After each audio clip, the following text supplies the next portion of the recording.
আমার ভাইরা, তাহলে দুটি দিনের মর্যাদা বেশি আর তিনটি রাতের মর্যাদা বেশি।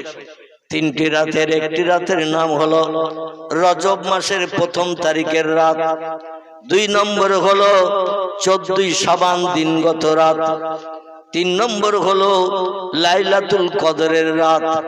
এই তিনটি রাতের মর্যাদা বেশি।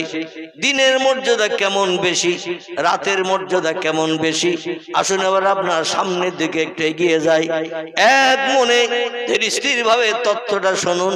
আল্লাহ যেন আমাদের নসিবে তাদের মতো আমল করি, জীবনের মনস্কামনা পূর্ণ করি। আল্লাহ যেন সুখ শান্তি আমাদের মিটান। জোরে বলুন একটু আমিন। প্রিয় নবী মুহাম্মদুর রাসূলুল্লাহ সাল্লাল্লাহু আলাইহি ওয়াসাল্লাম একজন প্রিয় সাহাবী ছিলেন। লোকটির নাম আমি বলবো এবং তার স্ত্রীর নামও আপনাদের কাছে বলবো। স্ত্রীর নাম হলো উম্মে সালমা, লোকটির নাম হলো আবি সালমা। জোরে বলুন একটু সুবহানাল্লাহ। নবীর মোহাব্বতের ভক্ত, মোহাব্বতের সাহাবী। সাহাবীর নাম হলো আবু সালমা, আর সাহাবিয়া নারীর নাম হলো, স্ত্রীর নাম হলো উম্মে সালমা। প্রিয় নবী মুহাম্মদ রাসূলুল্লাহ মসজিদে নববীতে আসরের নামাজ আনতে, কোনদিন বা ফজরের নামাজ আনতে, কোনদিন বা এশার নামাজ আনতে বক্তৃতা দিতেন, ওয়াজ নসিহত করতেন। তো অধিকাংশ দিন রাতের বেলা খুব একটা বক্তৃতা দিতেন না, কারণ অনেক দূর দূরান্ত থেকে সাহাবীরা হেঁটে হেঁটে আসতো মসজিদে নববীতে নামাজ আদায় করার জন্য।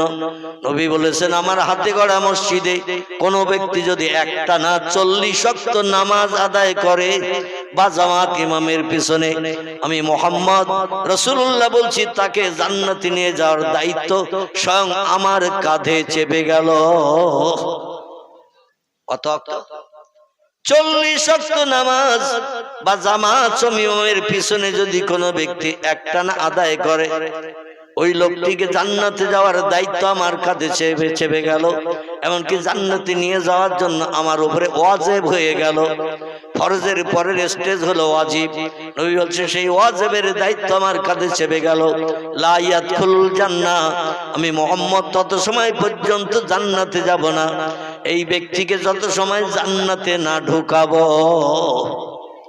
প্রিয় নবী মুহাম্মদ রাসূলুল্লাহ শাবানের চাঁদের আলোচনা করছিলেন।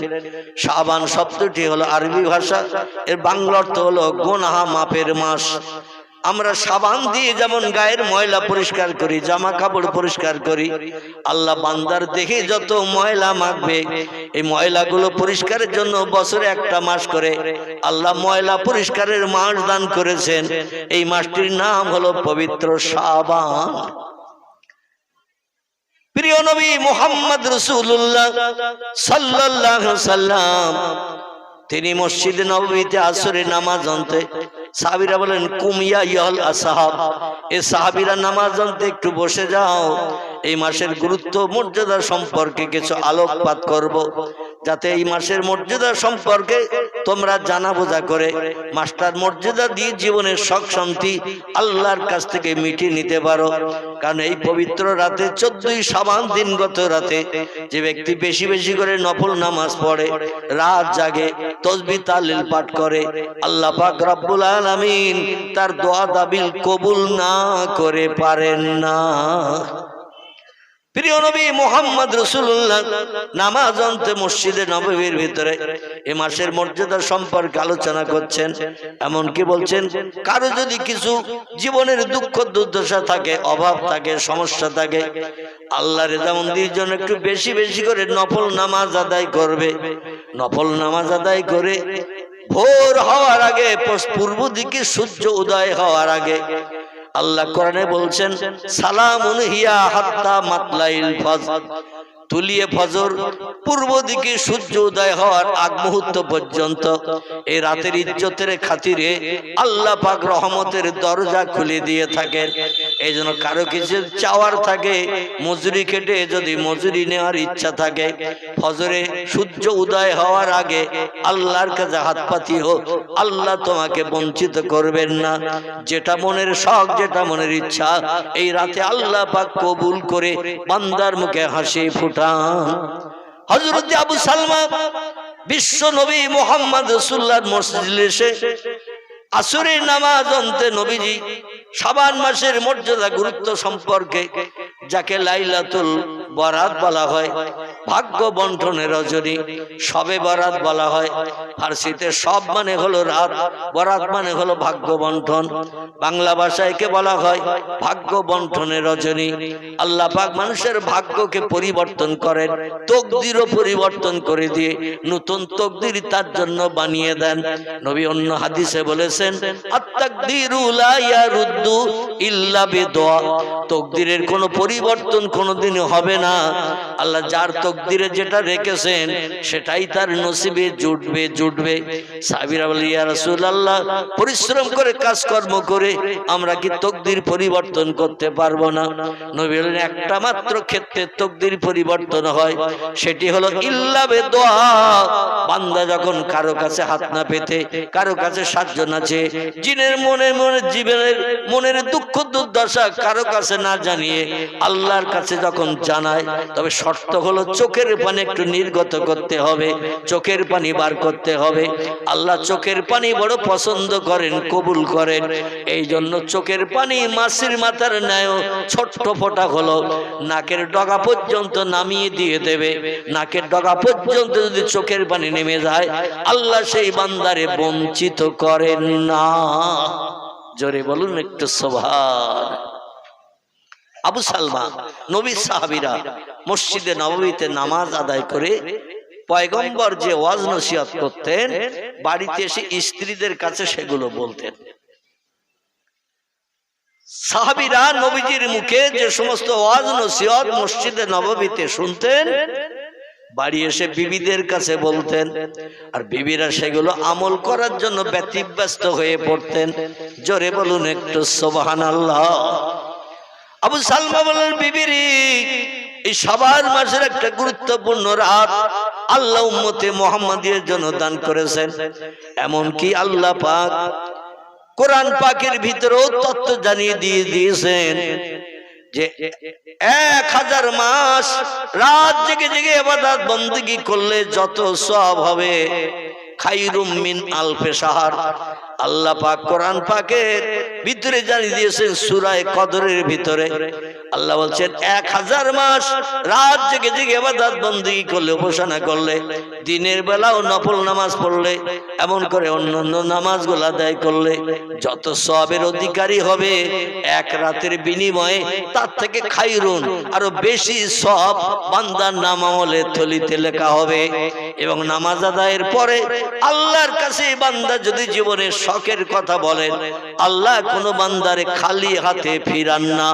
জোরে বলুন একটু সুবহানাল্লাহ। আবু সালমার বিবি জান্নাত হযরত উম্মে সালমা বললেন, স্বামী গো, কবে মরি কবে বাঁচি, আর একটা বছর পরে এই রাত আমাদের নসিবে আসবে। একটা বছর না বাঁচলে তো এই পবিত্র রাত পাবো না। এজন্য আজকের রাতটাই যখন সেই পবিত্র রাত, পয়গম্বর বলে দিয়েছেন 14ই শাবান দিবগত রাত, সেই রাতটি আজকের রাত। তাহলে আমরা সারা রাত আজকে আর ঘুমাবো না, শান্তির শয্যায় থাকবো না। আমরা আল্লাহর রেজামন্দি করে জীবনে দুঃখ দুর্দশার কথা জানিয়ে আগামী ভবিষ্যৎ জীবনটা সুখের বানানোর জন্য আল্লাহর কাছে হাত তুলে দোয়া করব। আপনিও নামাজ পড়বেন নফল নামাজ, আমিও নামাজ পড়বো নফল নামাজ। স্বামী স্ত্রী দুইজনে পাশাপাশি যায় নামাজ পড়তে নামাজ আদায় করব। আমার দেখে আপনি নামাজ পড়বেন, আপনার দেখে আমিও নামাজ পড়বো। ইসলাম শরীয়তে এই হিংসা করাটা জায়েজ আছে। জোরে বলুন একটু সুবহানাল্লাহ। ওর থেকে বেশি পড়বো আমি, আবার তার থেকে বেশি পড়বো আমি। সে আবার বলে, ও যখন পড়ছে আমিও পড়বো, আমিও বেশি বেশি পড়বো, 2 রাকাত বেশি পড়তে হয় পড়বো। এইভাবে পাল্লা করে হিংসা করে বেশি নামাজ ইসলাম শরীয়তে পড়া জায়েজ আছে, কিন্তু অন্য কোন ক্ষেত্রে হিংসা করা জায়েজ নাই। আবু সালমা বললেন, বিবিরে, ও মেয়েরা ভালো করে কান দিয়ে শোনো। আল্লাহর পয়গম্বর মুহাম্মদ রাসূলুল্লাহ জানিয়েছেন, আল্লাহর ইবাদত করে আল্লাহরে যদি খুশি রাজি করতে চাও, রাতের বেলা একটু তোমরা ক্ষুধার্ত থাকিও, বেশি পেট ভরে যেন খেও না। সবে বরাতে, সবে কদরে, এমন করে আশুরায় দেখবেন আমাদের বাড়িতে কম বেশি ভালো মন্দ রান্না করা হয়, আর এমন খাওয়া খাই শুয়ে পড়লে আর ওঠার ইচ্ছা থাকে না। ঠিক বললাম না ভুল বললাম? অধিকাংশ বাড়িতে রুটি তৈরি হয়, গোশত তৈরি হয়, হালুয়া তৈরি হয়, পায়েস তৈরি হয় সবে বরাতে রাতে। তো আগের থেকে এখন একটু কম হয়ে গেছে। ঠিক বললাম না ভুল বললাম? সবে বরাতের মাস আসলেই ঢেকিতে শুধু ঢোলের মতো গুড়ুম গাড়াম আওয়াজ হইতো। ঠিক বললাম না ভুল বললাম? তো আস্তে আস্তে মেশিন, ধান কল, গম কল তৈরি হওয়ার কারণে ঢেকি এখন উদাও হয়ে গেছে। খুব বেশি বাড়িতে নাই, এক একটা বাড়িতে থাকলেও থাকতে পারে পাড়ার ভিতরে, গ্রামের ভিতরে। আরে ঢেকি ওই রকম, একজন আটা করবে আর একজন ধামা নিয়ে রেডি হয়ে থাকবে, মানে ওর হয়ে যাবে আর একজন। আর এই বিকাল বেলা থেকে রুটি পায়েস তৈরির হিড়িক সবে বরাতে এসেছে। রুটি পায়েস তৈরির হিড়িক চলবে, আর এই তৈরি করতে করতে পায়েস, রুটি, গোশত, রুটি, এটা ওটা করতে করতে রাত 10টা, 10:30, 11টাও বেজে যায়। এর বাড়ি রুটি ওর বাড়ি, ওর বাড়ির রুটি এর বাড়ি, এর বাড়ির পায়েস ওর বাড়ি, ওর বাড়ির পায়েস এর বাড়ি, এইরকম ভাবে শুধু পরিবেশন হয়। আর এই খাটাখাটনি করতে করতে যখন দেহ ক্লান্ত হয়ে যায়, নাকে মুখে দুটো দিয়ে শোয়, আর বলে মনে মনে চিন্তা ভাবনা করে 10:30টায় শুচ্ছি, রাত্র দ্বীপ্রহরের পরে তো এই নামাজটা আল্লাহর কাছে প্রিয়, মানে দ্বীপ্রহরের পর থেকে নিয়ে ফজরের আজানের আগ পর্যন্ত এই নফল নামাজটা হলো আল্লাহর কাছে প্রিয়। ওই রাত 8:30টার সময় নয়, 9টার সময় নয়, রাত্র দ্বীপ্রহরের পর থেকে ফজরের আজান ধ্বনির আগ পর্যন্ত এই নামাজটাকে বলা হয় তাহাজ্জুদ। কি নাম বললাম? তাহাজ্জুদ। এই নামাজটা এশার নামাজের পরপরই নয়, বা তারাবি নামাজের পরপরই নয়। এই নফল নামাজটার নিয়ম হলো রাত্র দ্বীপ্রহরের পর থেকে নিয়ে ফজরের আজানের আগ পর্যন্ত। কিন্তু আমরা মনে মনে চিন্তা ভাবনা করি, খাটাখাটনি তো খুব করেছি, রুটি পায়েস তৈরি করেছি, পাড়ার বিভিন্ন লোকের বাড়ি দিয়েছি, বাচ্চা কাচ্চাদের দিয়েছি, ঘন্টা দেড়েক একটুখানি বিশ্রাম নেই, 12টার পরে উঠবো। আর ওই যে শুয়েছে ইবলিস শয়তান, এমন তালপাকার পাতার হাওয়া দিচ্ছে, ও এমন কাল ঘুমিয়েছে, ওর ঘুম ভেঙে গেছে বেলা 9টার সময়। কটার সময়? বেলা 8:30, 9টার আগে আর ঘুম ভাঙেনি। ক্লান্ত দেহ ঘুমিয়ে পড়েছে, আর ইবলিস শয়তান তালপাকার পাতার ঠান্ডা হাওয়া দিয়ে দিয়েছে, ঘুমো, খবরদার যেন উঠবি না, নামাজ যেন পড়বি না। আর তোরে এমন কাল ঘুম পাড়িয়েছি, বেলা 9টার আগে আর ঘুম ভাঙবে না। কোথার শবে বরাত কোথায় চলে গেল, কোথায় লাইলাতুল কদর চলে গেল, কোথায় আমার ভাইরা রজব মাসের 1ম তারিখে দিন রাত চলে গেল, আমাদের কাছে আর কোনো খবর নাই। আবু সালমা বলছেন, প্রাণের বিবি, এই জন্য আমাদের খাওয়া দাওয়া একটু কম করতে হবে, কারণ বেশি খেলে পেট ভারী হয়ে যাবে, ইবাদত করতে অসুবিধা হবে। আর আমরা এইরকম দিন রাতে একটু বেশি বেশি খাই। ঠিক বললাম না ভুল বললাম? একটু বেশি বেশি খাই আমরা। তো যাই হোক, খাওয়ার কারণে শরীর মেজমেজি হয়ে যায়, আল্লাহর ইবাদত করতে অনীহা প্রকাশ হয়। আমার ভাইরা, স্বামী স্ত্রী দুইজনে প্রিয় নবী মুহাম্মদ রাসূলুল্লাহর কথা মোতাবেক নবী বলছেন, এমন খাদ্য খাবে পেটটারে 3টে ভাগে ভাগ করে নেবে। কটা? পেটটারে 3টি ভাগে ভাগ করবে। 1 ভাগ খাদ্য খাবে, 1 ভাগ পানি পান করবে, আর 1 ভাগ তোমরা খালি রেখে দেবে। রোগ বেমারি হবে না, অসুস্থতা আসবে না, শরীর মেজমেজে হবে না, আল্লাহর ইবাদত করতে সুবিধা হবে। স্বামী স্ত্রী দুইজন প্রিয় নবীর কথা মোতাবেক পেটটাকে 3টে ভাগে ভাগ করে নিয়ে 1 ভাগ খাদ্য গ্রহণ করলেন, আর 1 ভাগ পানি দিয়ে ভর্তি করলেন, 1 ভাগ খালি রেখে দিলেন। এশার নামাজ অন্ত থেকে নিয়ে সারাটি রাত ইবাদত করার জন্য দৃঢ় প্রতিজ্ঞাবদ্ধ হলেন। এইভাবে নামাজ পড়ছেন স্বামী, স্ত্রী দেখে নামাজ পড়ছে, স্ত্রী নামাজ পড়া দেখে স্বামীও বারবার নিয়ত করছে, 2 রাকাতের নিয়ত চলছে। আমার ভাইরা, নফল নামাজ চলছে, নামাজ চলতে চলতে এ ওর দিকে নামাজ পড়ে, আরেকজনের দিকে নামাজ পড়ে, স্বামী স্ত্রী দুইজন ঘরে পাশাপাশি দাঁড়িয়ে নামাজ পড়ছেন।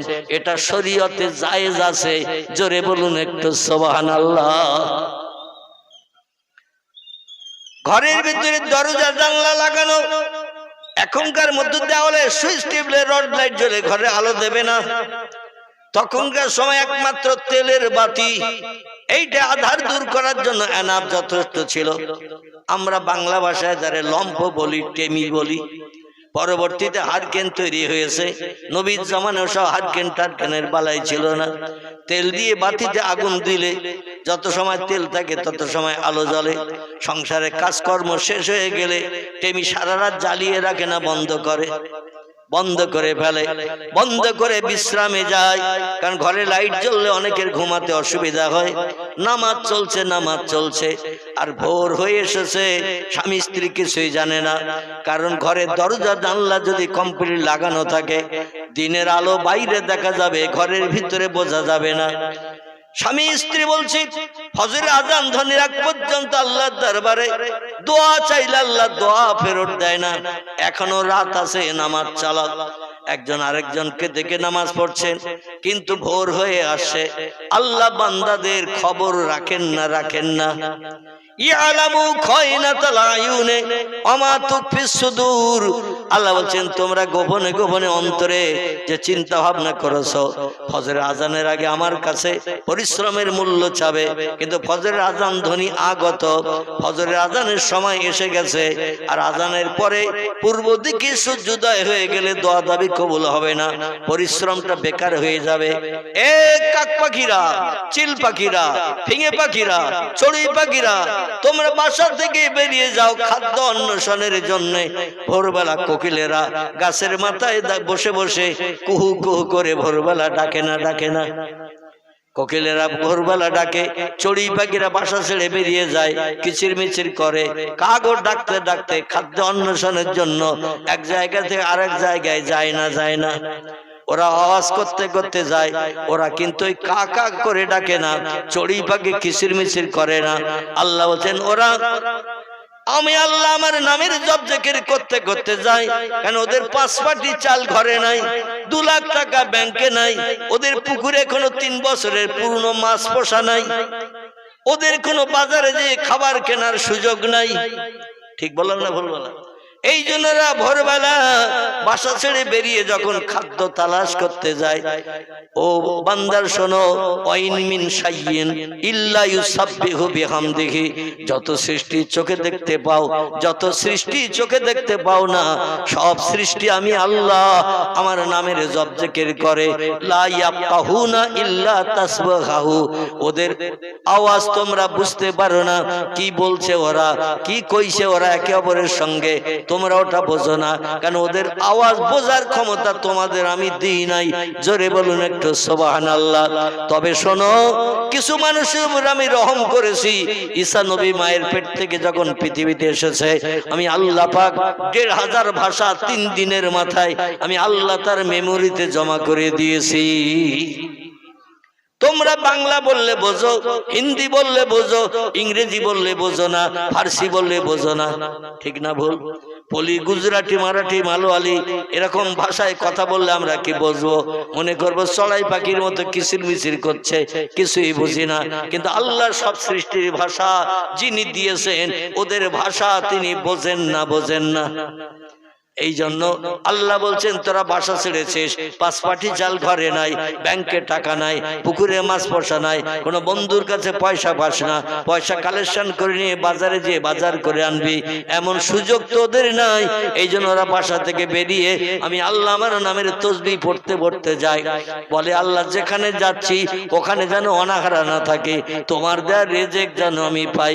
আল্লাহ বলছে ইন্নাল্লাহা ইয়ারযুকু মাইয়াশাউ বেগৈরে হিসাব। আমি আল্লাহ হলাম রিজিক দাতা, যার ইচ্ছা করি তার আমি খাদ্য পরিবেশন করি। আমার দেয়া খাদ্য ছাড়া বাড়তি খাদ্য খাওয়ার ক্ষমতা কারো নাই। যত সৃষ্টি আছে সব সৃষ্টির রিজিক আমি আল্লাহ পরিবেশন করে থাকি। জোরে বলুন সুবহানাল্লাহ। স্বামী স্ত্রী 2 জন চিন্তা ভাবনা নিয়েছে, আবার কি বাজার শুরু হয়েছে? ও আসলে ঘি ডললো কাজ হবে না, আগে বলেছিলাম। তবে খিদিরপুরে মেয়েদের নামে বদনাম দেবে না, ওরা তো আবার শুক্রবারে ভাত দেবে না। আমার বন্ধু আমরা পাবো না। যে মাসটির আরবি নাম হলো শাবান মাস, কি মাস বললাম? শাবান মাস। এই শাবান মাসের 30 তারিখ, এই মাঘ মাসের 30 তারিখ, শাবান মাসের 14ই শাবান দিবাগত রাত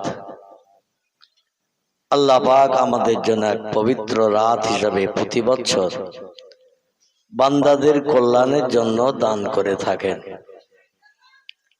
সেটা আগামী মাঘ মাসের 30 তারিখ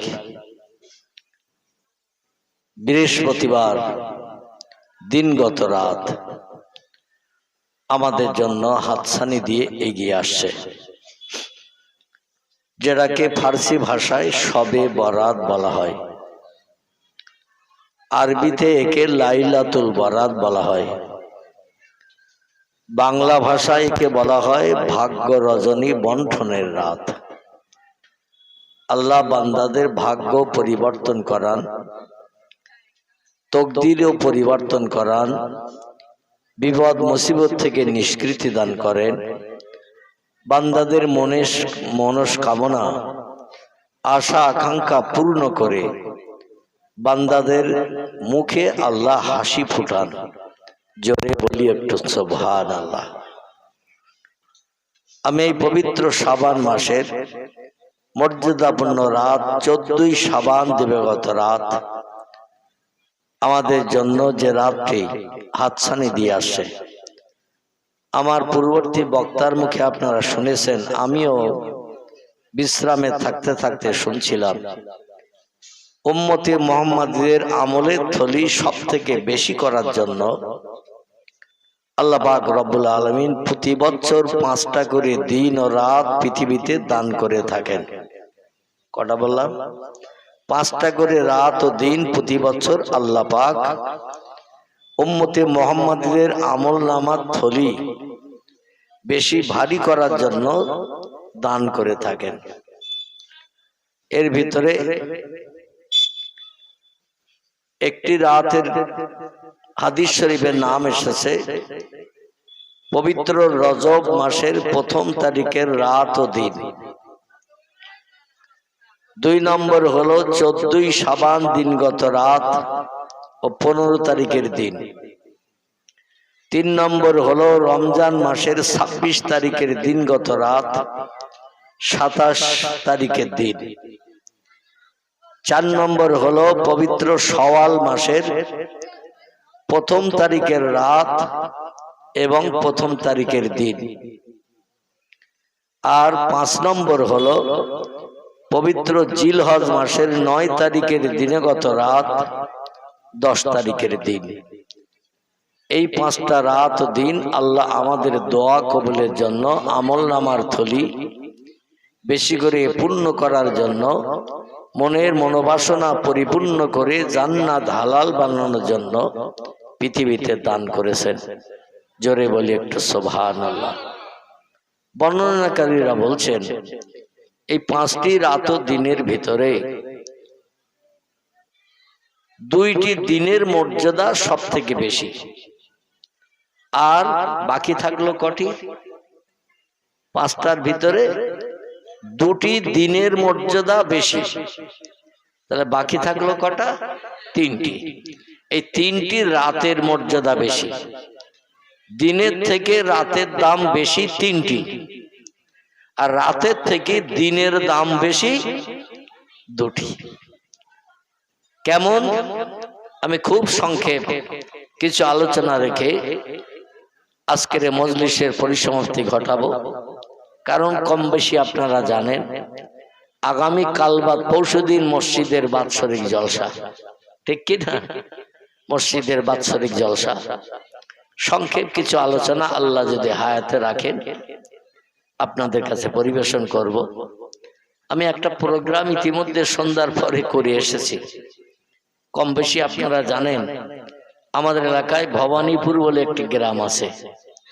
এই গ্রামের একটা বড় মাদ্রাসা, যেখানে দাওরায়ে হাদিস মানে আলেম হিসাবে ডিগ্রি দান করা হয়, একে আরবি ভাষায় দাওরায়ে হাদিস বলে।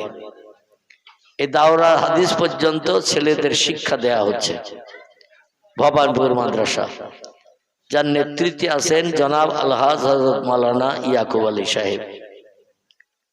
আমি মাগরিবের নামাজ অন্তে বাড়ি থেকে বেরিয়ে ওখানে গেলাম। যখন গিয়েছি তখন 7টা বাজে ভাব, অফিস ঘরে বসেছিলাম। তারপরে মাওলানা ইয়াকুব আলী সাহেব জিকিরের জামাত করলেন, লম্বা দোয়া করলেন। আমারও চোখ দিয়ে পানি বেরিয়ে গেল, কারণ এই কঠিন রোগ থেকে মুক্তি হওয়ার আগে আল্লাহ মনটা অধমের এত নরম করে দিয়েছেন। বাপ মায়ের কথা শুনলে এবং দুঃখ দুর্দশার কথা শুনলে এমনি আমার চোখ দিয়ে অটোমেটিক পানি ঝরতে থাকে, যাই কারণে আমিও কাঁদলাম তার সঙ্গে। স্টেজে উঠতে উঠতেও কাঁদতে কাঁদতে গেলাম।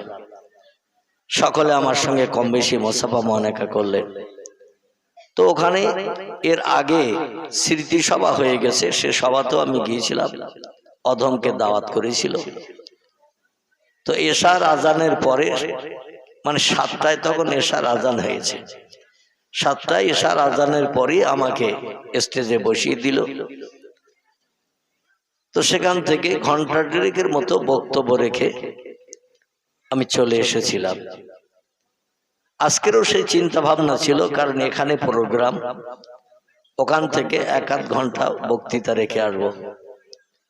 তো আজ এবছর আর সেই এশার আজান সব জায়গায় হচ্ছে 7:15 কি 7:30।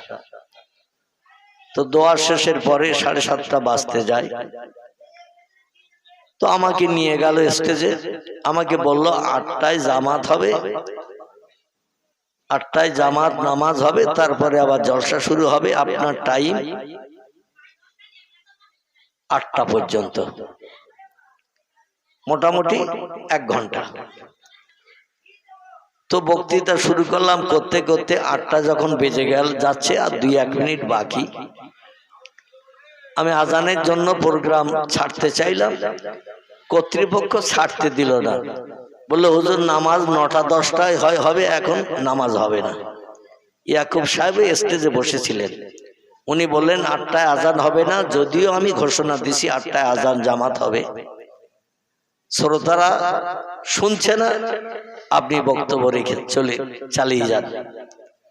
তো সে 8টার জায়গায় 8:30, 9টা, 9:30 বেজে গেছে ওখানে, মানে তাও শ্রোতারা ছাড়তে যাচ্ছে না।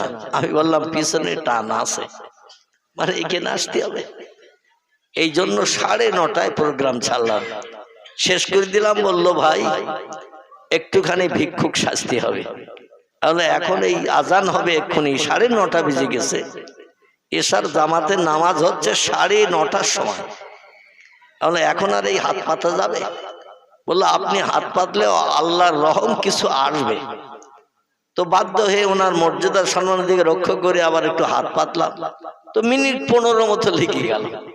লোক পয়সা দিচ্ছে, না নে তো পারিনি, চতুর্দিকে আসছে দিচ্ছে, দিতে মিনিট 15 মতো লেগে গেল। তো টাকা নিয়ে আমি পয়সাও নেই, মানে ওইভাবে বেরিয়ে চলে এসেছি। অবশ্যই খুঁজবে আমারে, কিন্তু পাবে না, কারণ আমার পিছন টান। আমি নজরানা নেওয়ার জন্য দাঁড়িয়ে থাকিনি, বেরিয়েছিল, অনেক জায়গাতে বেরিয়েও আসি। যাই হোক, এখন আমি বেরিয়ে চলে এসেছি, এখানে এসেছি তখন 10টাও বাজেনি, 9টা বোধহয় 35-40 হবে, এরকম একটা সময়। মিনিট 15 লেগেছে ভগবানীপুর থেকে এটুকু আসতে। যাই হোক, আল্লাহ চায় তো আগামী কাল বাদ পরশু দিন আবার 4 চক্ষের মিলন হবে।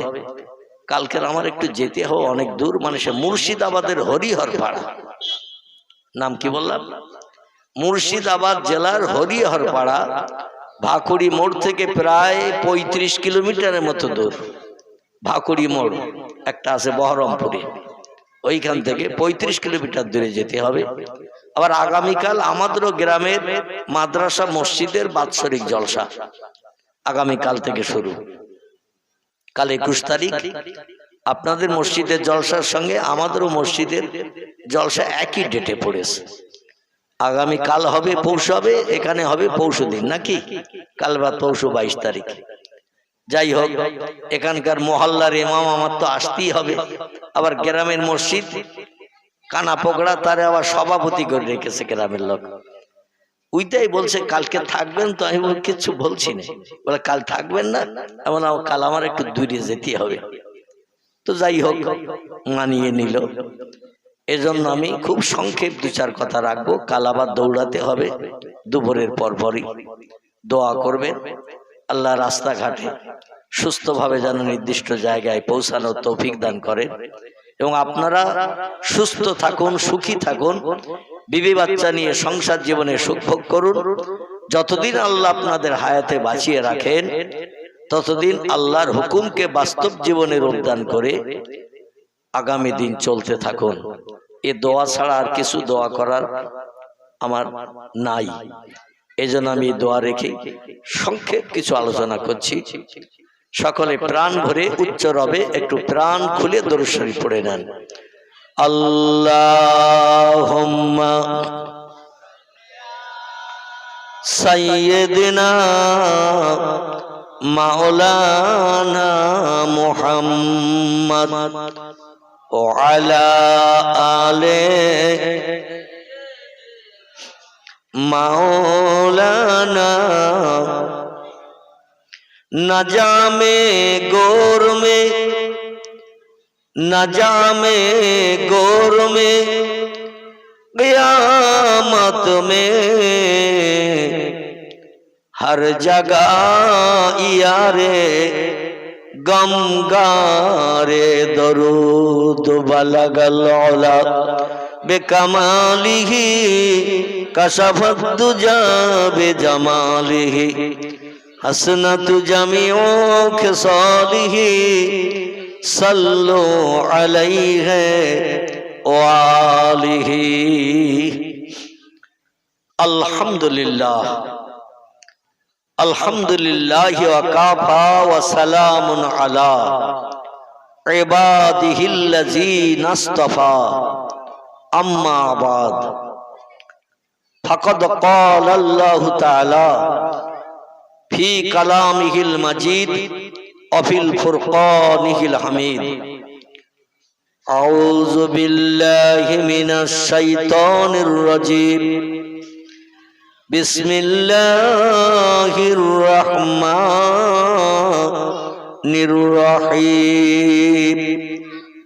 उद्उनी अस्तजिब लकुम कमा क़ाल अल्लाहु तआला फी कलामिहिल मजीद।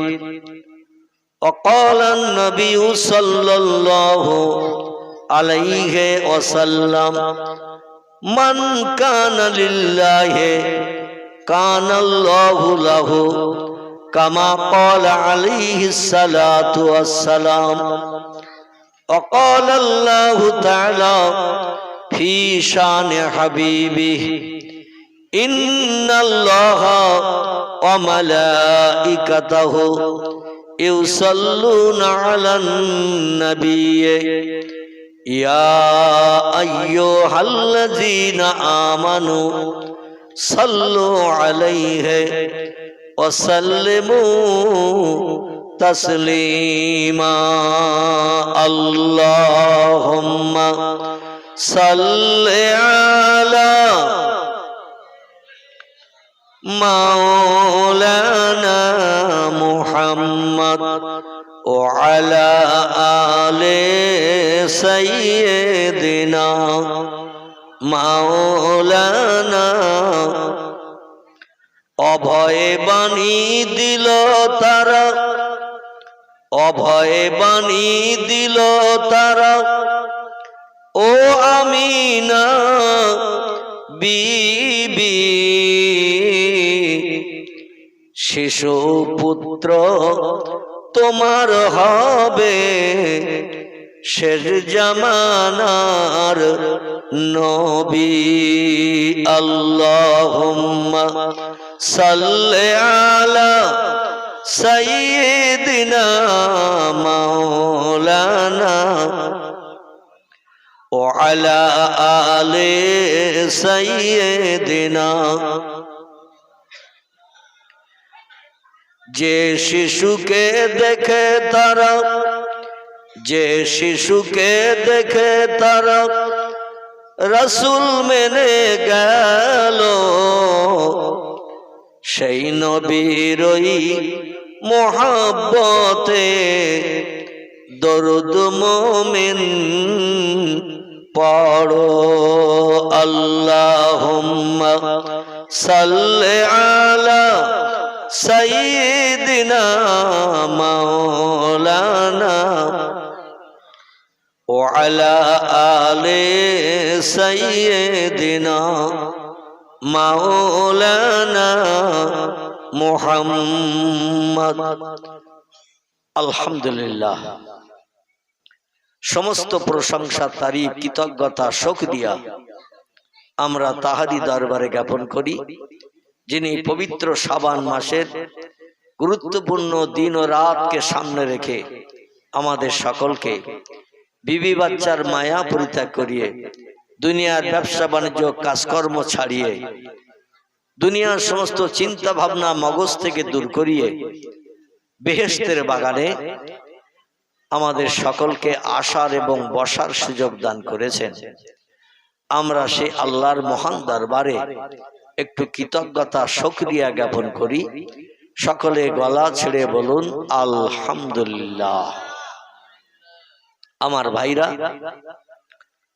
তো যে 5টি দিন ও রাতের কথা আমি আপনাদের কাছে বলছিলাম, এর ভিতরে 3টি রাতের মর্যাদা বেশি আর 2টি দিনের মর্যাদা বেশি। দিন 2টি কি কি? পবিত্র ঈদুল ফিতরের ঈদের দিন ঈদের নামাজ হয় রাতে না দিনে?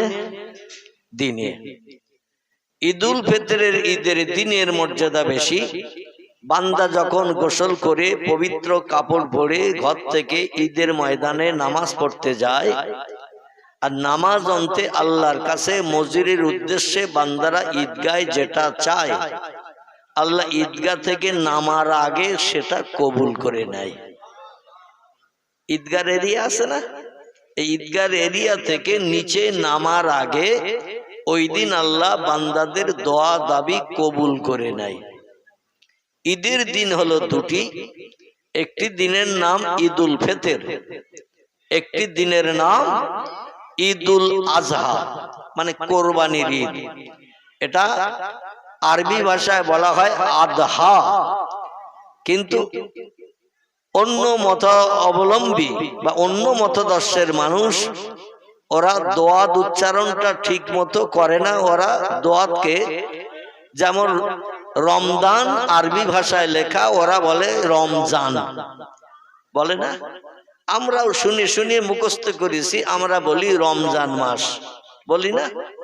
কারণ ওরা দোয়াত অক্ষরটা মানে জয় অক্ষরের মতো আওয়াজ করে বা এই জয় অক্ষরের মতো উচ্চারণ করে পড়ে। এই জন্য আমরা রমাদান বলি আরবি ভাষায়, ওরা বলে রমজান। ওরা দোয়াত অক্ষরকে দোয়াত উচ্চারণ করে না। ঠিক তদ্রূপ ঈদুল আদহা এ শব্দটা হলো শেষে দোয়াত উচ্চারণ করতে হয়, কিন্তু ওরা বলে ঈদুল আজহা। কি বলে? মানে জয় অক্ষর উচ্চারণের মতো আওয়াজ করে বলে। আমরা বলি ঈদুল আদহা, কোরবানির ঈদ। জোরে বলে একটু সুবহানাল্লাহ। এই ঈদুল আদহার দিন আল্লাহ পাক বান্দাদের ঈদের নামাজ পড়িয়ে ঈদগাহ থেকে বাইরে বেরোনোর আগে যেটা চায় আল্লাহর কাছে হাত তুলে, আল্লাহ সেটা সঙ্গে সঙ্গে কবুল করে বান্দার মুখে হাসি ফুটায়। তাহলে 5টির ভিতরে 2টি চলে গেল, আর বাকি আছে কটি? বাকি এই বাচ্চারা কোনে কথা বলতেছে, বাচ্চারা কোনে ওরা বাজার করতে বাদাম ভাজা আছে নাকি ওখানে? ফুরুলি, পেঁজি, পাপড়, ফুচকা আছে নাকি ওখানে? দেখবেন ফুচকার দোকানে লাইন পড়লে এইরকম হাটের মতো আওয়াজ হয়। তো অবশ্যই আমার ধারণা ওখানে ফুচকা বিক্রি হচ্ছে না, বাদামও বিক্রি হচ্ছে না, পেঁজি ও ফুরুলি, পাপড় কিছু বিক্রি হচ্ছে না, ঠিক কি না? এই জন্য আমি বাচ্চারা যারা পর্দার ভিতরে আসো, বিশেষ করে পর্দার ভিতরে থাকে কারা? কথা বলে মেয়েরা থাকে। মেয়েরা মায়েরা বললেই হবে না, এখানে মা এবং মায়ের সন্তান বাচ্চারাও আছে না, আর মায়েরা কথা না বললেও ওই বাচ্চারা কথা বলতেছে। ইবলিস শয়তান ওদের দিয়ে অ্যাকশন চালাচ্ছে যাতে আর কেউ শুনতে না চায়, আর কেউ শুনতে না পায়। এটা হলো শয়তানের খাসলাত। ও নিজে শুনবে না ভালো কথা, কাউকে শুনতে দেবে না। এই জন্য আমি অনুরোধ রাখবো, প্যান্ডেলের ভিতরে মায়ের জাত বয়স্ক মেয়েরা যারা আছেন ওই বাচ্চাদের একটু গাইড করেন। আর যদি কথা না শোনে তো অন্তত এক টিন ঘি নিয়ে ওদের লেজ মলা মতো করতে হবে, ঠিক কি না? কুকুরের লেজে যদি এক টিন গাওয়া ঘি মলতে মলতে যদি ঘিয়ের টিন খালি হয়ে যায়, কুকুরের লেজ এবার ছেড়ে দিলে সোজা হবে না বেঁকে থাকবে? এক টিন গাওয়া ঘি যদি কুকুরের লেজে মলা হয়, মলি মলে লেজটা সোজা করার জন্য যদি টানা হয়, টানার পরে যেই ঘি শেষ হয়ে গেল, লেজ ছেড়ে দিলেও লেজ ব্যাকবে না, সোজা হবে? বেঁকে যাবে। মেয়েদের খাসলাত হলো ওরা বেঁকা হাড়ের তৈরি। ও হাজার ঘি মলেন আর তেল মলেন আর যাই মলেন, ওরা কিন্তু জীবনে বেঁকা হাড় সোজা হবে না, ঠিক কি না? তবে যারা আল্লাহ ওয়ালা, আল্লাহ প্রেমিক, খোদা ভক্ত, আলেম ওলামার কথার মর্যাদা যারা দেয়, ওদের কণ্ঠে দিয়ে আর কোনো আওয়াজ আসবে না। এই জন্য আমি বলবো, কুকুরের লেজমার্কা মেয়ে যারা আসো, ঘরে যেয়ে কোরিয়ান কম্বল মুড়ি দাও। কি কম্বল? সব থেকে দামি কম্বলের নাম হলো কোরিয়ান কম্বল, কোরিয়ানের প্রোটেকশন। এই কম্বল খুব দামি কম্বল। ওই কম্বল বাড়ি যেয়ে মুড়িয়ে দাও, কারণ বাংলায় প্রবাদ আছে, মাঘের শীত বাঘের গায়েও লাগে। দিনের বেলা যদিও হালকা গরম ছিল সূর্যের তাপে, রাত যত বাড়বে ঠান্ডা তত পড়বে না। ফাঁকা জায়গায় এখানে থেকে লাভ নাই। গল্প করতে হয়তো বাড়ি দিয়ে কম্বল মুড়ি দিয়ে দুজন সামনাসামনি হয়ে গল্প করো। আর যদি বলো আমরা চুপ করে থাকবো, আমাদের শীত ডাঁড়ার হাড় সোজা, হাতের পোষা থেকে নিয়ে কনুই পর্যন্ত সোজা, কনুই থেকে কাঁধ পর্যন্ত হাড় সোজা, পায়ের হাঁটু থেকে গোস পর্যন্ত সোজা হাড়, হাঁটু থেকে কোমর পর্যন্ত সোজা হাড়, শুধু পাঁজরের হাড় বেঁকা ছাড়া আর সব হাড় সোজা, তাহলে এখানে আমরা সোজা হয়ে বসবো। এরম চিন্তা যদি মেয়েরা করো, তারা বসো। আর যারা বাজার করবে, আমি অনুরোধ রাখছি তারা বাড়ি যেয়ে কম্বল মুড়ি দাও। ভালো বললাম না খারাপ বললাম? ভালো বলেছি, যাতে আমারও বলতে সুবিধা হয়, আপনাদেরও শুনতে সুবিধা হয়।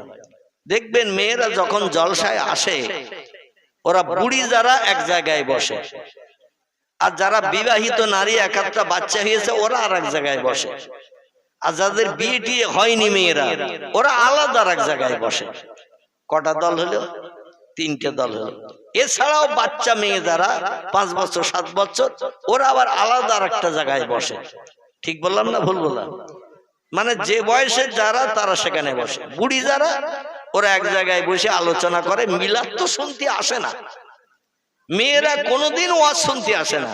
ওরা আসে নিজেদের ভিতরে একটু আলোচনা করতে, 2-3 ঘন্টা বাড়ির গার্জেন সময় দেশে, সুযোগ দেশে, মিলাদে যেতে একটু গল্প করবে। তাই বুড়ি যারা ওরা এসে জিজ্ঞাসা করবে, তো ছেলে ভাত দেয় তো? হেরা গলা ধাক্কা দেয় না তো? এর বাচ্চা ওর বাচ্চা, অমুকের মা তমুকের মেয়ে এরকম বলে টলে না তো? আমার ছেলে তো বলে, তো ছেলে বলে না তো? হেরা এরকম জিজ্ঞাসা করে।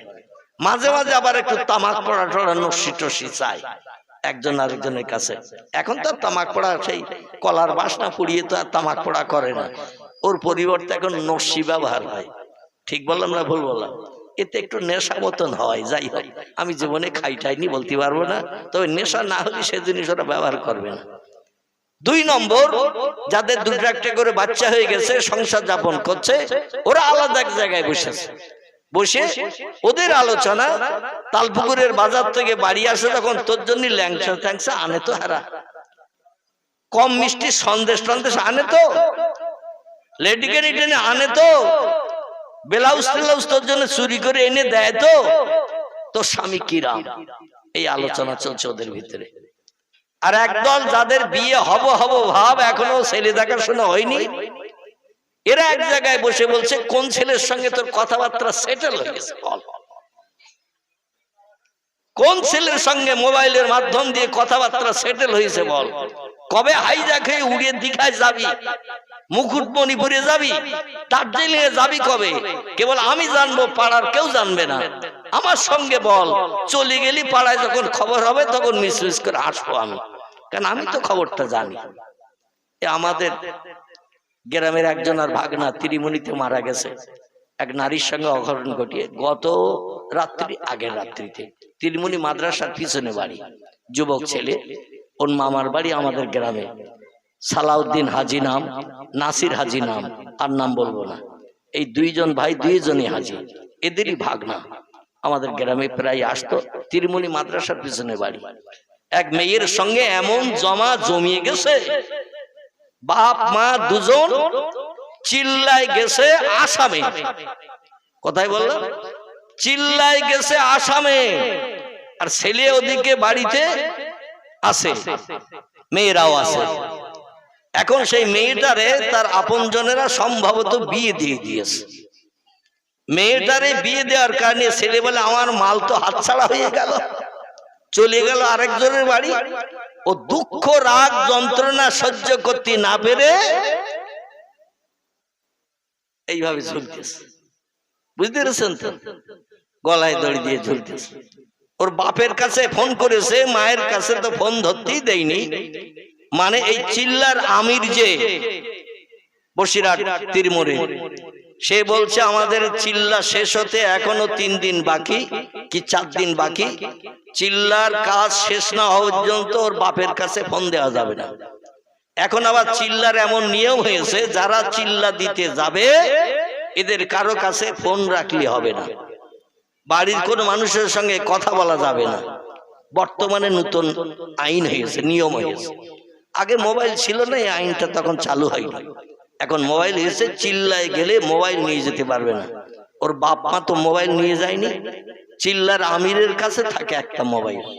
কারো বাড়ির কোনো সমস্যা ঘটলে, কোনো অশান্তি ঘটলে, অসুবিধা হলে আমিরের কাছে ফোন করতে হবে, নাম্বারটা বাড়ির লোকের কাছে দিয়ে যায়। আর ওরা সব খালি হাতে, মোবাইল বিহীন।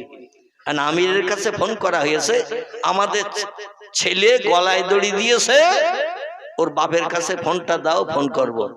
আমির বলল, ওইভাবে কবর দাও, বাপের কাছে ফোন দেওয়া যাবে না। একটু জোরে বলুন নাউজুবিল্লাহ। কি সর্বনাশ! আচ্ছা, ইসলাম শরীয়ত কি এত কড়া?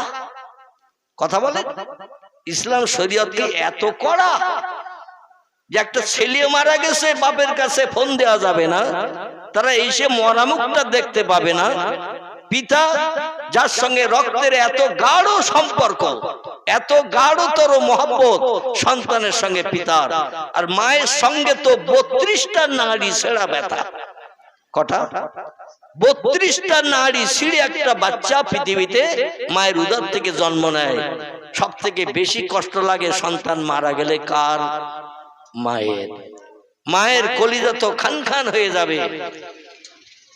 মায়ের কাছে তো মোবাইল দিলই না, সেদিন বাপের কাছেও জানালো না, বলে এখন দেয়া যাবে না মোবাইল। একদিন পরে বললো, আমরা কি করব? বলে ওইভাবে কবর দাও। আচ্ছা, কবর দিলে সরকারি পুলিশ বা আর যারা আছে এরা শুনবে? একটা প্রধানমন্ত্রী, মুখ্যমন্ত্রী যদি অ্যাক্সিডেন্টে মারা যায়, তাও তারে পর্যন্ত পোস্টমর্টম করা হয়। ঠিক বললাম না ভুল বললাম? কোন নামি দামি ব্যক্তি যদি মারা যায় অ্যাক্সিডেন্টে কোনো কারণে, গলায় দড়ি দিয়ে বা বিষ খেয়ে বা কোনো হঠাৎ অ্যাক্সিডেন্টের কারণে মারা গেলে, তাদেরও পর্যন্ত পোস্টমর্টম করা হয়। আর মুসলমানদের তো কেউ চক্ষু বেড়ে দেখতে পারে না। ঠিক বললাম না ভুল বললাম? এরা ভুল করলে মেনে নেবে থানা পুলিশ, মেনে নেবে সরকারি অফিসাররা। তো ওখান থেকে বলে দিচ্ছে আসাম থেকে, কবর দাও, লোকজন না জানিয়ে কবর দাও। শেষ পর্যন্ত সেই লোকজন না জানিয়ে কবর দিল। পরের দিন কবর দেওয়ার পরে ফাটাফাটি হয়ে গেল। মানে এ জানতে ও জানতে, এ জানতে ও জানতে মোটামুটি সব চাউর হয়ে গেছে। এখন শেষ পর্যন্ত সেই যে আমি নিয়ে গিয়েছিল, একটা তবলিগি মসজিদ আছে ওই নিকেরি পাড়ার নিচের দিকে, সেই মসজিদ জনগণ রাগে এত গড়গড় হয়ে গেছে, এত বিতৃষ্ণা হয়ে গেছে, খবর ওর বাপ মাকে না দেওয়ার কারণে বলে মসজিদ ভেঙে দেব, ওদের মসজিদ ভেঙে দেব, এখানে আর ওই মসজিদ রাখবো না আর মানুষকে এইভাবে বিভ্রান্ত করতে দেব না। জোরে বলুন একটু নাউজুবিল্লাহ। শেষ পর্যন্ত বাপের কাছে ফোনটা দেয়া হলো, দুদিন পরে লাশ তো কবরে। এখন আমি আজকের খবর বলতে পারবো না, থানা পুলিশের কানে গেলে ওরা অবশ্যই লাশ তুলবে না তুলবে, পোস্টমর্টম করবে, তারপরে তাকে আবার কবর দেওয়ার ব্যবস্থা করা হবে। হায় রে আফসোস, আমি বলতে চাচ্ছি এই কথাটাই যে ইসলাম শরীয়ত এমন নিন্দনীয় আচরণ ব্যবহার করার কোন পরিবেশ তৈরি করেনি বা সুযোগ দেয়নি। আল্লাহ আমাদের ওই সমস্ত কাজকর্ম থেকে হেফাজত করুন। আল্লাহ আমাদের সুস্থ পয়গম্বর মুহাম্মদ রাসূলুল্লাহর নির্দেশাবলী বাস্তব জীবনে রূপদান করে বাপ হয়ে সন্তান মারা গেলে তাকে নিজ হাতে করে দাফন করার ব্যবস্থা করার সুযোগ দিন। আবার পিতা মারা গেলে সন্তানেরা অন্তত বাপকে নিজ হাতে করে কবরে দাফন করে আল্লাহর কাছে দোকানে হাত তুলে দোয়া করার সুযোগ পান। আল্লাহ কোরআনে বলছেন, অকুর রব্বির হামহুমা কামা রব্বায়ানি সাগীরা। সৎ সন্তান, মায়ের নাড়ি ছেঁড়া ব্যথা, বাপের কষ্ট করা, পরিশ্রম করা, জন্মদান করা সন্তান যদি বাপ মা মারা যায় কবরে যদি কবরস্থ করে দোকানে হাত তুলে দোয়া করে, আল্লাহ পিতামাতার দোয়া কবুল করে সন্তানের কবরে জান্নাতি নেমাত চালু করে। আবার সন্তান মারা গেলে বাপ মা যদি দোয়া করে, বাপ মায়ের দোয়া বিদ্যুতের মতো আল্লাহর দরবারে কবুল হয়ে যায়। জোরে বলুন সুবহানাল্লাহ। অপরাধী হলেও আল্লাহ পাক বাপ মায়ের দোয়ার ওসিলা করে অপরাধকে ক্ষমা করে। বাপ মায়ের দোয়া খুব বড় দোয়া। আল্লাহ নবী বলছেন, হুমা জান্নাতুকা হুমা নারুকা। বাপ মা হলো তোমার জন্য জান্নাতে যাওয়ার রাস্তা খোলা, বাপ মা হলো তোমার জন্য জান্নাতে যাওয়ার পথ পরিষ্কার করা, এবং পিতামাতাই তোমার জন্য আবার জাহান্নামের রাস্তা খুলে দেওয়ার দায়িত্ব পালন করেছে, বা জান্নাতে জাহান্নামে যাওয়ার রাস্তা পরিষ্কার করে দিয়েছে। এজন্য এমন আচরণ, এমন ব্যবহার বাপ মায়ের সঙ্গে রাখো। ওয়াকেলাহুমা কওলান কারীমা, ওদের সঙ্গে নরম ব্যবহার করো, নরম আচরণ করো। ইল্লা উফিন, বাপ মায়ের সঙ্গে এমন ব্যবহার করিও না যে তোমার বাপ কোনোদিন আহ, মা কোনোদিন উহু শব্দ ব্যবহার না করে। যদি কোনোদিন আহ উহ এইরকম শব্দ যদি বাপ মা তোমার আচরণে মনে দুঃখ ব্যথা পেয়ে এইরকম শব্দ বার করে, তুমি যত বড় হাজি হও, যত বড় গাজী হও, মোল্লা হও, মৌলবী হও, হাফেজ হও, কারি হও, মুফতি হও, তোমার ঠিকানা হবে জাহান্নাম। জোরে বলুন একটু নাউজুবিল্লাহ। এই জন্য আমরা আহলে সুন্নাতুল আকীদা মোতাবেক, আহলে সুন্নাতুল জামাতের আকীদা মোতাবেক মানুষ, আল্লাহ যে পথে আমাদের রেখেছেন ওই পথে যেন আমাদের রেখে কবরে যাওয়া তৌফিক দান করেন। সকলে বলুন আমিন। একটু মহব্বতে দরুদ শরীফ। আল্লাহুম্মা সাল্লি আলা সাইয়্যিদিনা মাওলানা